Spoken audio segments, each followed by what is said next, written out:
میری انتہائی نگارش یہی ہے، تیرے نام سے ابتدا کر رہا ہوں۔ جناب صدر، معزز اساتذہ کرام، جناب پرنسپل صاحب اور میرے عزیز ساتھیوں، السلام علیکم ورحمۃ اللہ وبرکاتہ۔ مجھے آج جس موضوع پر لفظ کشائی کا موقع دیا گیا ہے وہ ہے فرشتے سے بہتر ہے انسان ہونا، فرشتے سے بہتر ہے انسان ہونا، مگر اس میں پڑتی ہے محنت زیادہ۔ صلی اللہ علیہ وسلم، انسان مسجد ملائک ہے، اشرف المخلوقات ہے، وہ اس زمین پر خدا کا نائب ہے۔ فرشتوں کی شدید خواہش بلکہ التجا کے باوجود انہیں یہ بلند منصب نہیں ملا تھا۔ اللہ تعالیٰ نے انسان کو عالمی برتری دے کر نہ صرف اس زمین کی خلافت سونپی بلکہ فرشتوں کو حکم دیا کہ وہ انسان کے لیے تعظیم کا سجدہ کرے۔ اگر حضرت محمد صلی اللہ علیہ وسلم پیدا نہ فرمائے جاتے تو یہ دنیا ہی وجود میں نہ آتے، نہ فرشتے ہوتے اور نہ یہ گردشیں ہوتے۔ حضرت محمد صلی اللہ علیہ وسلم نہ صرف انبیاء بلکہ پوری انسانیت کے سردار ہے، فرشتوں کا سردار۔ حضرت جبرائیل علیہ السلام تو یہ فرما کر سدرۃ المنتہا پر رک گیا کہ یہاں سے اگر ایک بار کے برابر اوپر جاؤں تو بروز تجلی سے میرے پر جل جائیں گے، لیکن انسانوں کا سردار سدرۃ المنتہا سے گزرتا ہوا مکہ تک پہنچا اور بڑی خداوندی کی جلوے دیکھے، اور اسی طرح انسان کا مرتبہ فرشتوں سے بہت بلند ٹھہرا۔ اور بقول شاعر، فرشتہ مجھ کو کہنے سے میرے تحقیر ہوتی ہے، فرشتہ مجھ کو کہنے سے میری تحقیر ہوتی ہے، میں مسجد ملائک ہوں، مجھے انسان رہنے دو۔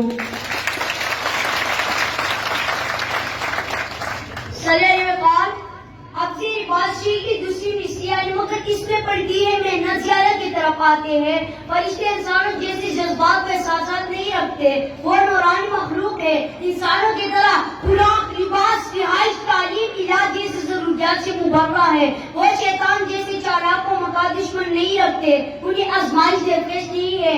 اللہ کی جانب سے جو ذمہ داریاں انہیں سونپی گئی ہے بیجو و چراغ سے بجا لاتے ہیں۔ انسان کے پاس وسائل تو محدود ہوتے ہیں لیکن اس کے خواہشات لامحدود ہوتے ہیں۔ خواہشات کی تکمیل کا ایک بڑا ذریعہ دولت ہے۔ شیطان انسان کا اصلی دشمن ہے، وہ قدم قدم پر اسے سبز باغ دکھا کر بہکاتا ہے۔ راتوں رات امیر بن جانے کی خواہش انسان سے چوری، ڈکیتی، قتل، اسمگلنگ، سرکاری خزانے لوٹنے، جھوٹ، فریب، ملاوٹ جیسی گناہوں جرائم کراتے ہیں جس سے انسان ننگی انسانیت بن جاتے ہیں۔ شیطان اور اپنے حریص نفس کے خلاف مسلسل جہاد کرنا بہت ہی مشکل کام ہے، اس لیے رسول پاک صلی اللہ علیہ وسلم نے ایک چھوٹی جہاد سے واپس تشریف لاتے ہوئے صحابہ کرام رضی اللہ عنہم سے فرمایا کہ ہم ایک چھوٹی جہاد سے بڑی جہاد کی طرف جا رہے ہیں۔ صحابہ کرام رضی اللہ عنہم نے پوچھا کہ یا رسول اللہ، اس سے بڑا جہاد اور کون سا درپیش ہے؟ فرمایا کہ اپنے نفس کے خلاف جہاد کرنا اس سے بڑا جہاد ہے، اور یہ سب مسائل فرشتوں کو درپیش نہیں، اس لیے فرشتوں سے اپنے آپ کو بلند مرتبہ بنانے کے لیے بہت ہی محنت درکار ہے۔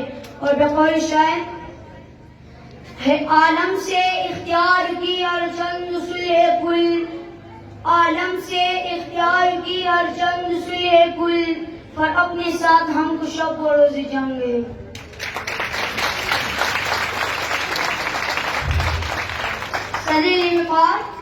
انسان کا مقصد یہ آیت ایک ہے، فکر آخرت اور اقبال رسول صلی اللہ علیہ وسلم انسان کا سب سے بڑا سرمایہ حیات ہے، یہی دنیا اور آخرت میں نجات کا واحد ذریعہ ہے۔ ہماری ثقافت کی صورت قرآن و حدیث سے بنم پاتے ہیں۔ حضرت محمد صلی اللہ علیہ وسلم کا مبارک زندگی قرآن کا عکس جمیل ہے۔ ہماری ثقافت کی اپنی نظر شرافت، اخلاق اور پاکیزگی کردار کے دامن پر پھیلی ہوئی ہے۔ صحابہ کرام رضی اللہ عنہم کا معاشرہ اس کا عملی نمونہ تھا، وہ رحمتوں کا بادل، بہاروں کا کعبہ اور صبا کی موجی حیات تھے۔ وہ جہاں سے گزرتی دکھی انسانیت مسکرا اٹھتے، جہاں خیمے زن ہوتے وہاں شیر آباد ہو جاتے۔ مجاہدین اسلام کا روی تاریخ کے عوام کو رنگین کر گیا۔ آج بھی بڑے بڑے حکمران ان کے نام سنتے ہیں تو ان کی سرعقیدت میں ان کے سامنے جھک جاتے ہیں، اسی سبب ان کا مرتبہ فرشتوں سے بہت بلند تھا۔